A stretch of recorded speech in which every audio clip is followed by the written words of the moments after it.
November 10వ తేదీన అతి ముఖ్యమైనటువంటి రోజండి. అది బ్రౌన్ యొక్క పుట్టినరోజు పండగ అన్నమాట. సిపి బ్రౌన్ మీకు తెలుసు కదా, మన వేమన పద్యాలని అన్నింటినీ కూడా ఆయన ముద్రణ చేయించారు కదా.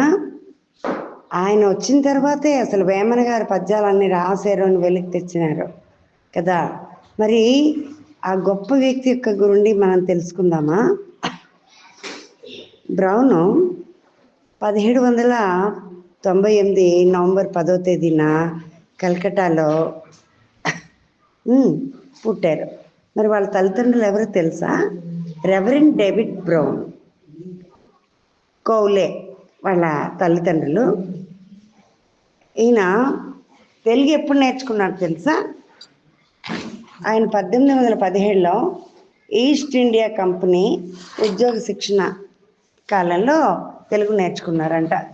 తెలుగు భాష సాహిత్యానికి ఆయన చేసినటువంటి సేవలకి గుర్తింపుగా ఆయన ఆంధ్ర భాషోద్ధారకుడిగా అందరూ గౌరవిస్తారు ఆయన్ని.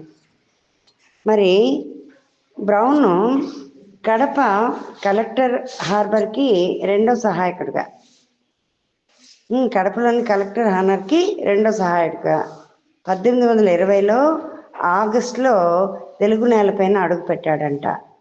బ్రౌన్ తెలుగు సాహిత్యాన్ని పునరుద్ధరించడానికి కృషి చేశారట. కడపలో తన సొంత డబ్బులతోటి ఒక నివాసాన్ని ఏర్పరచుకొని 15 మంది పండితుల్ని పోషించి అగ్గి పురుగులకి ఆహారం అవుతున్నటువంటి తాళపత్రాలని సేకరించి ఎత్తి రాయించి వాటిని పరిష్కరింపచేసి వాటికి ముద్రణా రూపం ఇచ్చారట. ఈ బంగ్లాలో జరిగినటువంటి సాహిత్య క్రతువు వల్లనే తెలుగు సాహిత్య పంట పండిందంట. అయితే అప్పటికీ తెలుగు సాహిత్యం కొన ప్రాణంతో కొట్టుమిట్టాడుతూ ఉందంట. 1825వ సంవత్సరం నాటికి ప్రమిదిలో దీపంలా కొడిగట్టిపోతుంది మన తెలుగు సాహిత్యం. దాదాపు అంతరించిపోతూ ఉండటం వలన అది బ్రౌన్ గారు కంటపడింది. అప్పుడు ఆయనకి ఎన్నేళ్ళో తెలుసండి? 30 ఏళ్ళే.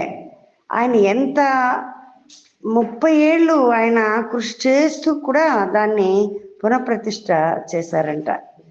ఆయనే మన చార్లెస్ ఫిలిప్ బ్రౌన్.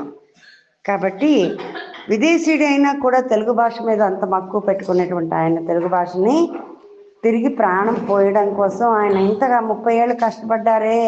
మరి మనం పుట్టి పెరిగి ఇక్కడే చదువుకొని ఇక్కడే డెవలప్ అయ్యి ఉన్నటువంటి మనం తెలుగు భాష కోసం ఎంత, మన మాతృభాష కోసం మనం ఎంత ఆరాటపడాలి చెప్పండి. తెలుగును గౌరవిద్దాం, తెలుగును ప్రేమిద్దాం, తెలుగును నేర్పిద్దాం, తెలుగును చదువుకుందాం, తెలుగులోనే జీవిద్దాం.